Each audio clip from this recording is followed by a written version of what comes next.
Nous sommes à présent avec notre illustre invité. Est-ce que vous pouvez vous présenter pour les téléspectateurs, s'il vous plaît? Alors, merci bien. Merci d'être à l'Institut de développement et d'échange endogène. Et à la société, on m'appelle Honoré Aguessi, professeur Honoré Aguessi. C'est le premier docteur en sociologie au Bénin. C'est le premier docteur S-lettres et sciences humaines en Afrique. C'est l'ancien doyen de la faculté des lettres, arts et sciences humaines. C'est l'ancien directeur national du Centre national de recherche scientifique et technique. C'est l'ancien administrateur principal du programme UNESCO d'enseignement supérieur pour toute l'Afrique. Et nous sommes ici à l'Institut de développement et d'échange endogène. Est-ce que vous pouvez nous en dire un peu plus sur cet institut? Merci infiniment. D'abord en tant que sociologue, anthropologue, et après avoir assumé des responsabilités en matière d'enseignement supérieur pour l'UNESCO, je ne cesse de dire que nous devons, au niveau de l'enseignement, n'est-ce pas, mettre l'accent essentiellement sur l'éducation plus que sur l'instruction. Donc l'éducation, c'est-à-dire amener les apprenants à apprendre à apprendre, à apprendre à entreprendre, à apprendre à être responsable, à apprendre à vivre ensemble. C'est pourquoi moi-même, dès que la retraite est arrivée, ce que j'ai eu à dire aux 55 morceaux actuels de l'Afrique, etc., bon, j'ai dit, il convient de réaliser cela. Il ne faut pas attendre les politiciens avant de réaliser tout. Donc, il y a l'Institut de développement et d'échange endogène. L'endogénéité est fondamentale. Nous devons savoir comment nous prendre en charge. Car, et ce que nous devons savoir, c'est que en tant qu'Africains et mélanodermes, nous devons avoir conscience de notre antériorité par rapport à toute autre civilisation, par rapport à toute autre société. Nous étions les premiers pendant des millénaires. Il faut prendre conscience de cela. C'est tout cela qui est exprimé dans les desiderata de l'Institut de développement et d'échange endogène. Étant entendu que le développement n'est pas la croissance, il y a toujours la culture qui intervient et qui donne sens à tout ce qu'on fait. D'accord. Et c'est justement pour avoir conscience de notre antériorité que l'association Mironto s'est déplacée vers vous pour que nous puissions approfondir la question de la présence des Agouda au Bénin et par extension en Afrique de l'Ouest. Merci infiniment, merci de ce souci, merci d'être venu jusqu'à Ouidah, merci d'être venu chez vous à l'Institut de développement et d'échange endogène où vraiment, par exemplarité, il n'y a aucune intervention de ce qu'on appelle habituellement partenaires ou de l'État politicien. Aucune, comment dirais-je, intrusion. C'est nous, Africains, et nous-mêmes. Nous seuls. Merci. Merci de nous recevoir. Alors pour commencer, je vais vous demander si vous pouvez nous dire d'où vient le mot Agouda. Qu'est-ce qu'il signifie et qu'est-ce qu'il désigne? Agouda. Dès qu'on parle d'Agouda, on pense aux Portugais. Mais jamais dans les rapports avec les Portugais seuls, on ne saurait utiliser le mot Agouda. Même si c'est par référence à Ajuda, à lui d'Ajuda.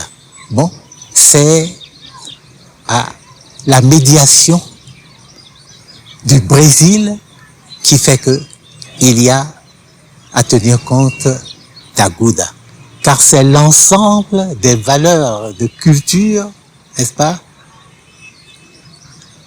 sorties de cette rencontre entre le Portugal, l'Afrique, par la médiation du Brésil. C'est l'ensemble de ces valeurs qui fait qu'il y a Agouda.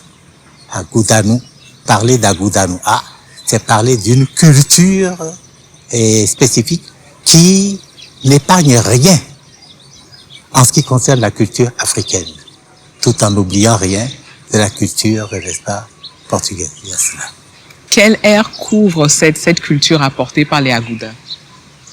Quelle aire géographique? Tel que nous en maîtrisons la connaissance et le savoir, bon, nous croyons que au Ghana, il y a des Agouda.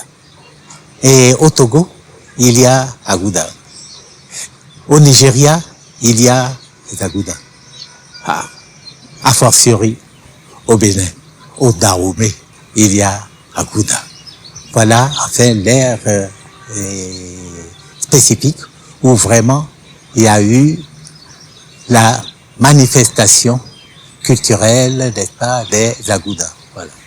D'accord. Et à quelle époque est-ce que les Agouda se sont déplacés vers l'Afrique de l'Ouest?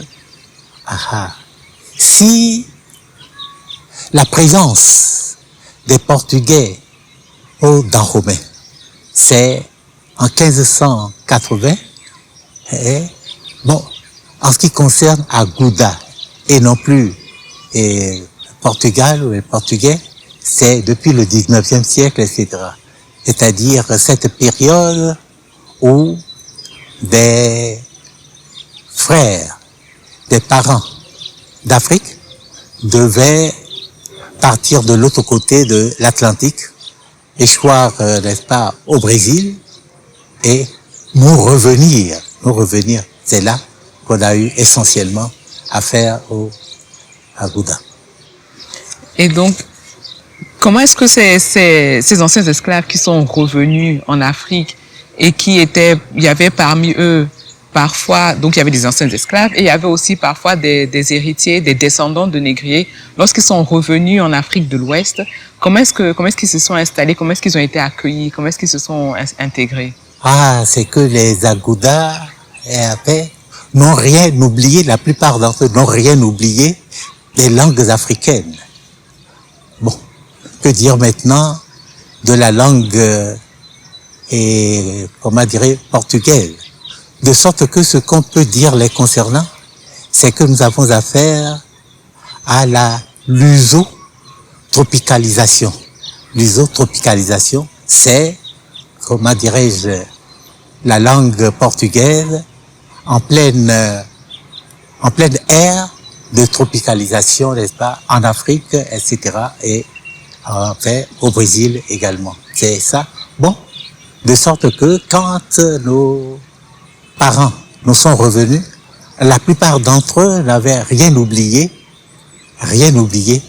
en ce qui concerne leur propre langue, et ils maîtrisaient la langue brésilienne, la langue portugaise, par conséquent, et il y avait une sorte de syncrétisme à ce point de vue, n'est-ce pas? Bon, c'était cela. Ils n'oubliaient rien de leur propre culture, et c'est ça qu'ils ont cherché à servir à leur lieu d'origine, de sorte que il y a eu de leur part des journaux publiés dans la langue qu'ils avaient laissée, et mais enfin en Yoruba, en Fon, en Mina, etc. Il y a eu des publications de la part des Agouda. Bon, maintenant pour le portugais, ils savent que sur place, ça ne peut pas comprendre, mais dans la culture également, ils ont tout fait pour initier leur entourage à cette langue, n'est-ce pas, tropicalisée, à ce portugais tropicalisé. Il y a tout ça. Oui. Et quels étaient leurs échanges avec les autochtones? Il n'y avait pas de distanciation remarquable, n'est-ce pas? Puisque, vraiment, quand on parle d'Agouda et non de Portugais, bon, ces gens-là qui sont censés être partis de l'Afrique ont, comme je l'ai dit, gardé, maîtrisé leur langue. Ils tenaient beaucoup aux valeurs issus de leur langue.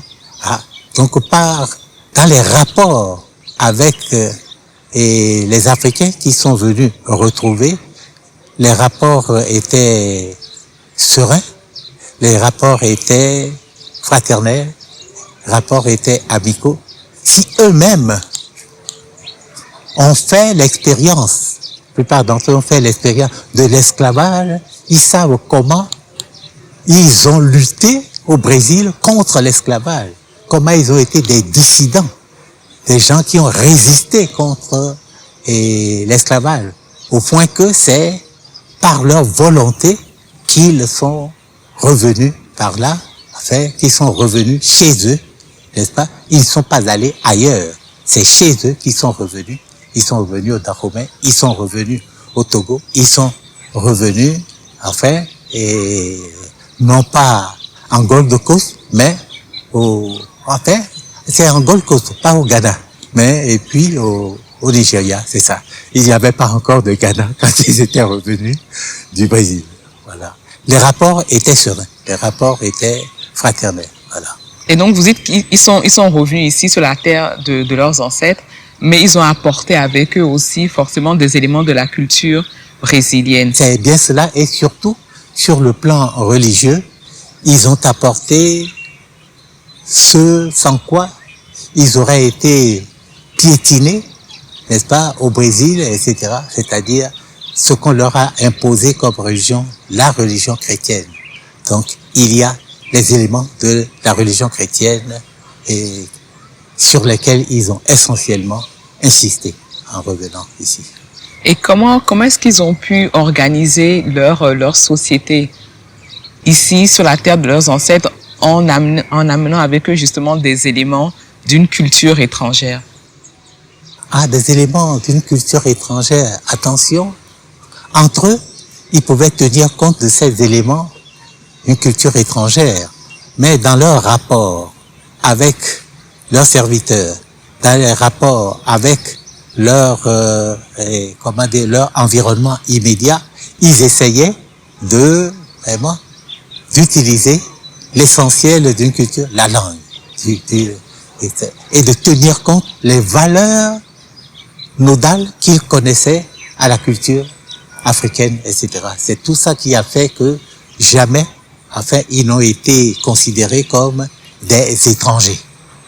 Contrairement à ce qui s'est passé, par exemple, à Freetown, quand, n'est-ce pas, il y a les sarraux, les arbres qu'on a pu rattraper et ramener en Afrique, qui ont été, installés à Freetown. Ceux-là, ils n'avaient pas de question de telle culture, de l'imposition, de telle religion, etc., etc. Mais pour les Agouda, c'est différent. Et est-ce que leur retour a affecté la vie des autochtones? Je dois dire que sur le plan économique, vraiment, il y a eu beaucoup de changements.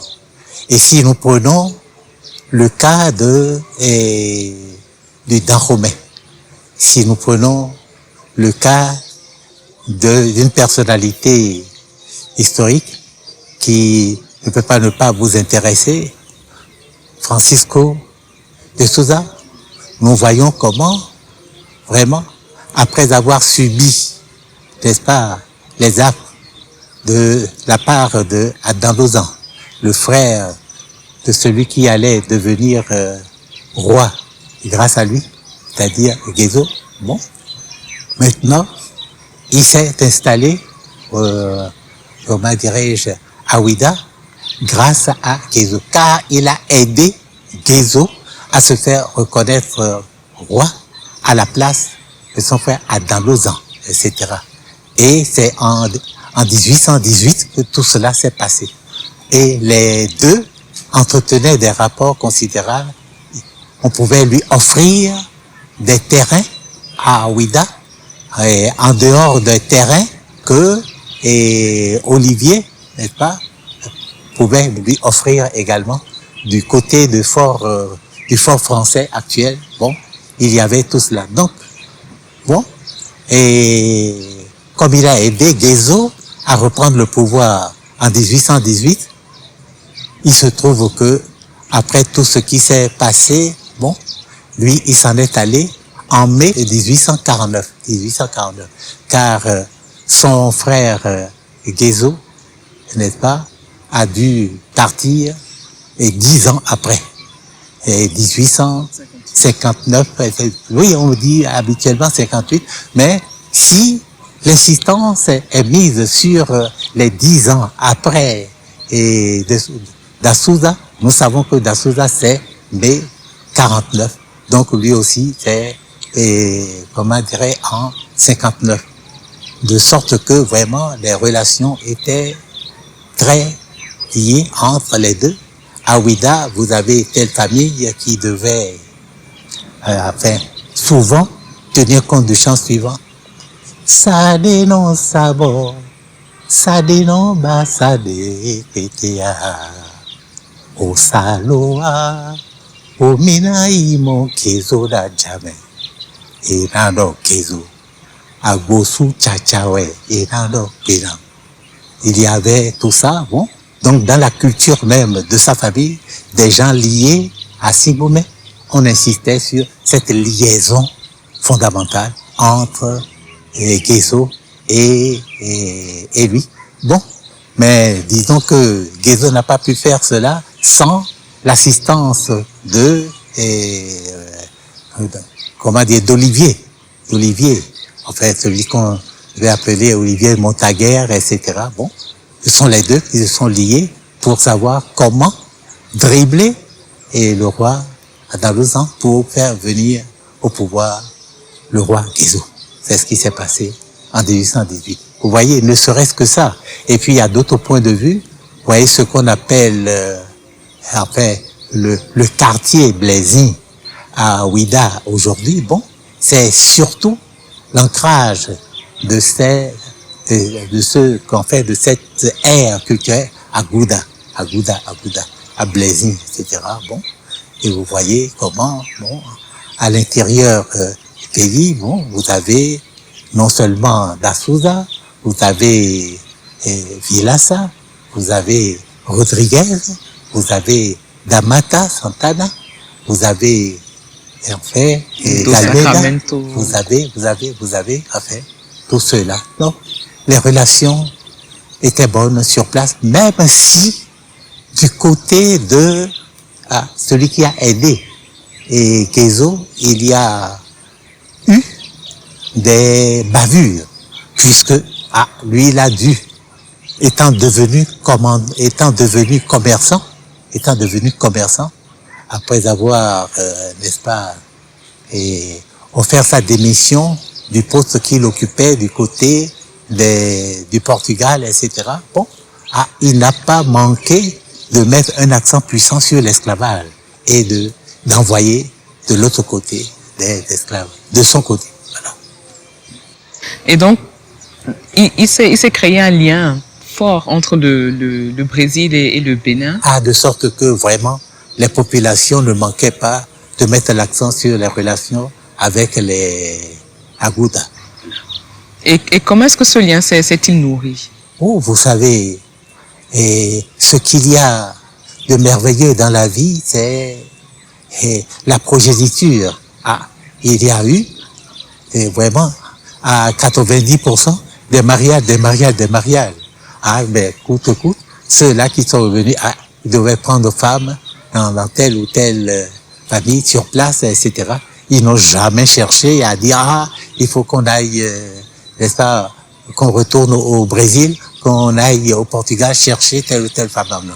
Pour vraiment, la plupart d'entre eux, sinon la totalité, c'est sur place qu'il fallait prendre femme. C'est important, très important. Et il fallait, bon, rester avec la population pour ses valeurs. Même si, pour montrer comment eux autres, grâce à cette vie au Brésil, ils sont devenus différents, il ne manquait pas de servir les valeurs de ce qui a fait la différence. C'est-à-dire, si les parents sur place tenaient compte de leur Dieu unique dans chaque famille, eux autres, tous, n'est-ce pas, ils mettaient l'accent sur le dieu Mao, n'est-ce pas, sur place, etc. Ça, c'est les Agouda, n'est-ce pas. En fait, les valeurs du christianisme qu'on les avait obligés à adopter au Brésil, sur place, vraiment, ils ont livré celles de ces valeurs qui leur tenaient à cœur. Et quels sont les éléments de la culture Agouda que l'on retrouve aujourd'hui dans la vie quotidienne, que ce soit sur le plan architectural, que ce soit sur le plan culinaire, qu'est-ce qu'on retrouve maintenant? Mais vous avez déjà tout dit, mais vraiment, c'est merveilleux comment vous indiquez le chemin à suivre. Bon, sur le plan architectural, vous voyez, le style Agouda existe. Vous voyez tout ce qu'il y a à Porto-Novo, par-ci, par-là, vous trouvez le style Agouda. Que dire de Ouida? Tel style Agouda, bon, c'est ancré partout, etc. Il y a telle façon de construire et c'est très développé à Ouida. Maintenant, enfin, si je parle de construction, c'est pour quelques personnes, les nantis, qui doivent construire et demander que ce soit le style Agouda. Maintenant, pour ce qui est de l'activité culinaire, vraiment, je crois qu'ils ont pu impacter sur la culture, n'est-ce pas, sur place. Qui ne pense pas immédiatement à Feijoada, etc. Il y a tout cela, un peu partout. Le Feijoada, on l'aime, alors que le Feijoada, c'est à partir du haricot, en fait, la manière dont ils transforment les haricots pour avoir le Feijoada. En tout cas, depuis toujours, ça a impacté sur la culture sur place et tout va bien. Tout est, comment dirais, digéré. Même quand on parle de Feijoada, plus personne ne pense que ça vient de Agouda, etc. On pense que vraiment, c'est normal, le Feijoada. Comment vivent les Agouda aujourd'hui? Est-ce qu'ils font toujours partie, est-ce qu'ils sont toujours des nantis? Comment est-ce qu'ils vivent aujourd'hui? Est-ce qu'ils ont une place prépondérante dans la société contemporaine? Ils gardent le sens du commerce, qui a vu naître, n'est-ce pas, et cette ère culturelle, qui a vu naître cette spécificité, n'est-ce pas. Bon, ils aiment beaucoup le commerce. Jamais, enfin, la plupart du temps, être employés. Non. Ils ont beaucoup appris à entreprendre. C'est ça qui est beau. Et c'est ce que nous aimerions pour notre société, pour nos jeunes, pour les 100% de nos jeunes. Nous aimerions, dans les établissements qu'ils apprennent à entreprendre. Mais pas apprendre pour être employé par telle ou telle personne. Non, pas du tout. Alors que, vraiment, s'ils font cela, jamais aucun d'entre eux ne peut être, n'est-ce pas, comment dirais-je, dans la pauvreté. Tellement l'Afrique est riche. Enfin, comment peuvent-ils manquer d'avoir ce qu'il faut s'ils connaissent bien l'Afrique, s'ils savent que leur Afrique, n'est-ce pas, c'est 35% du potentiel hydroélectrique du monde, que c'est 45% de la bauxite du monde, que c'est 50% de l'or du monde, 50% de l'uranium du monde, 50% du cobalt du monde, 55% de la manganèse du monde, que c'est 86% de ce qui aide à préparer, n'est-ce pas, les portables, à savoir la platine, que c'est 90% du bronze et 96% des diamants du monde. S'ils connaissent tout cela, ils doivent savoir que vraiment l'essentiel à l'école, ce n'est pas apprendre pour être employé et par tel ou tel, non. Apprendre à entreprendre. Et tout le monde peut être satisfait à 100% si on apprend à entreprendre. Car dans cette Afrique où nous sommes et où eux-mêmes sont, les Agouda sont, nous avons 700 millions d'hectares de terres arables. 700 millions d'hectares de terres arables, hic et nunc, disponibles. Bon. Donc l'essentiel, comme les Agouda le font, les initiatives. Vous prenez des Dalméda, vous prenez c'est toujours les entreprises. Entreprendre. Bon, là, ils ont montré une bonne voie.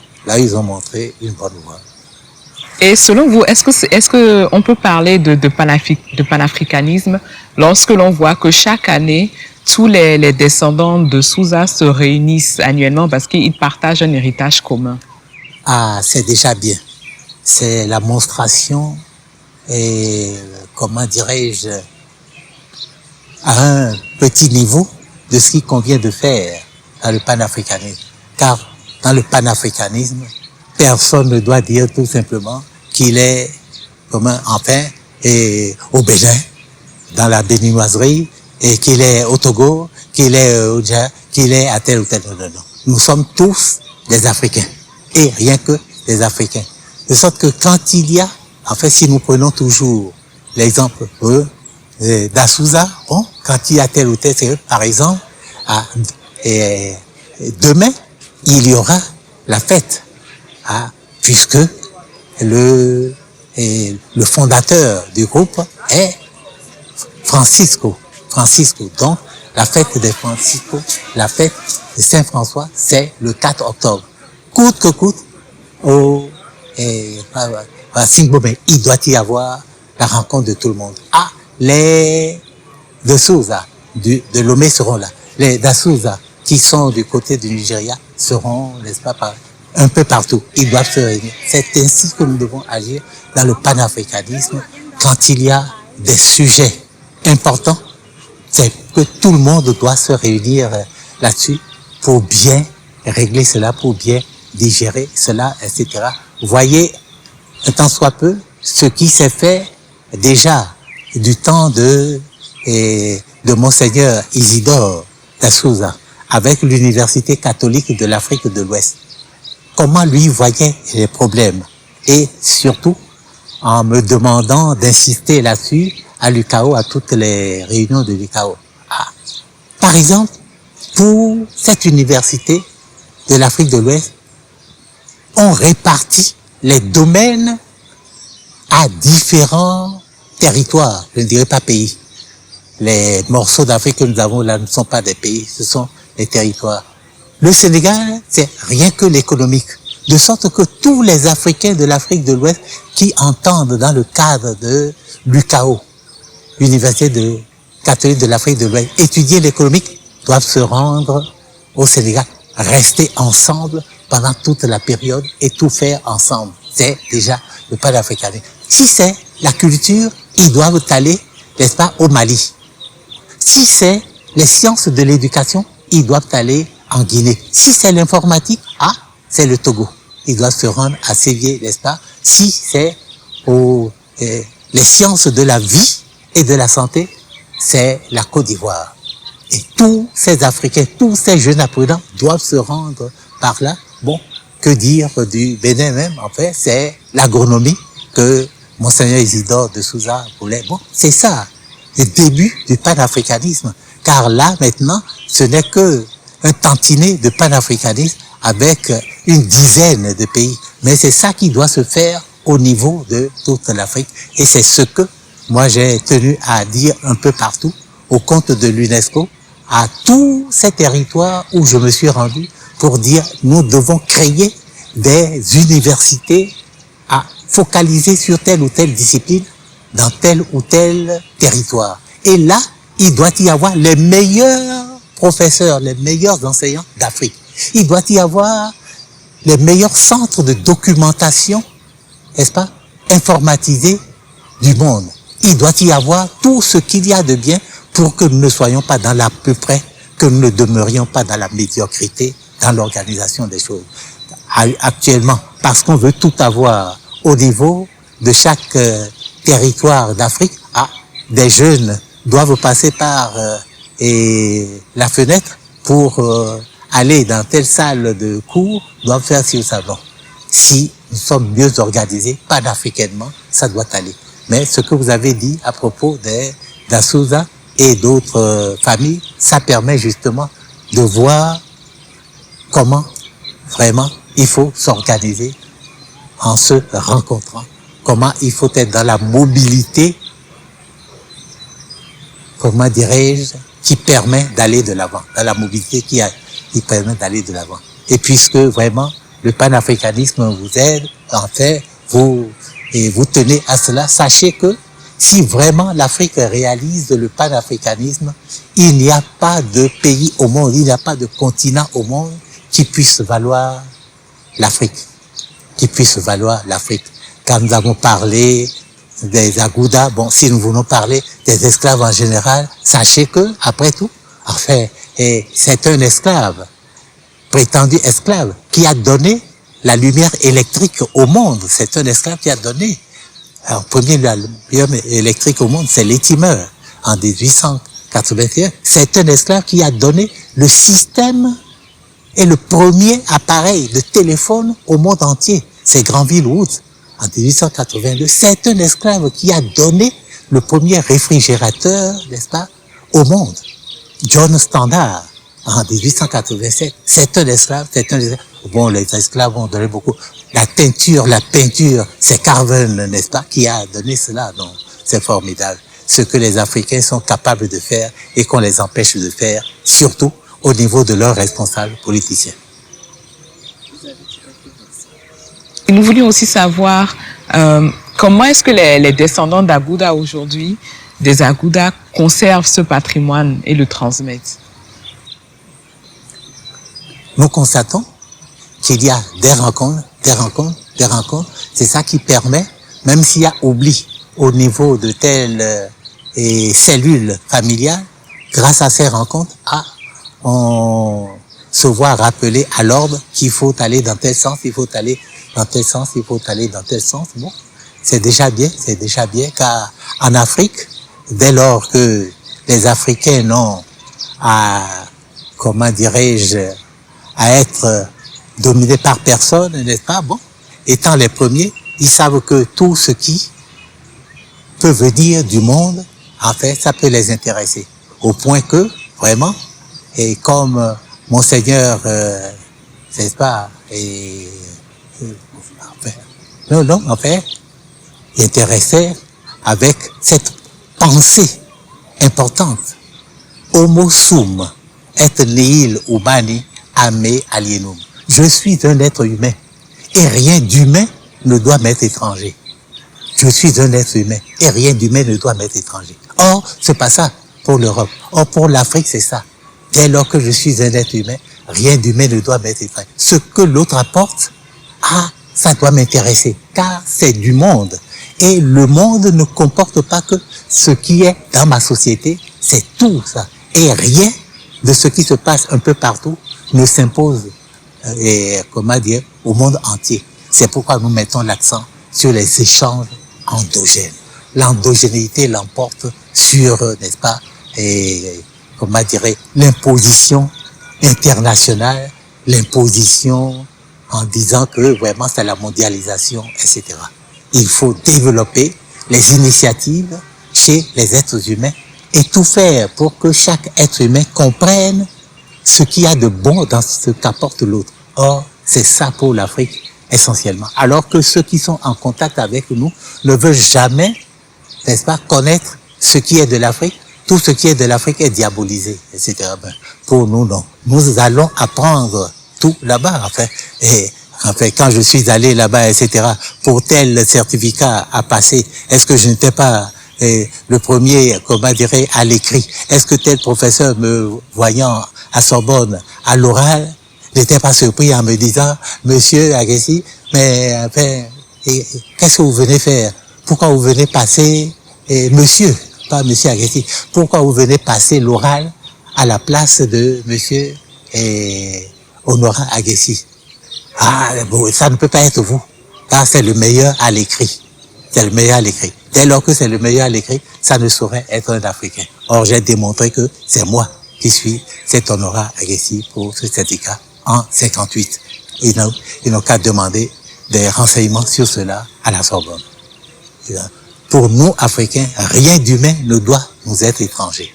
C'est une pensée de Terence. Merci beaucoup, cher.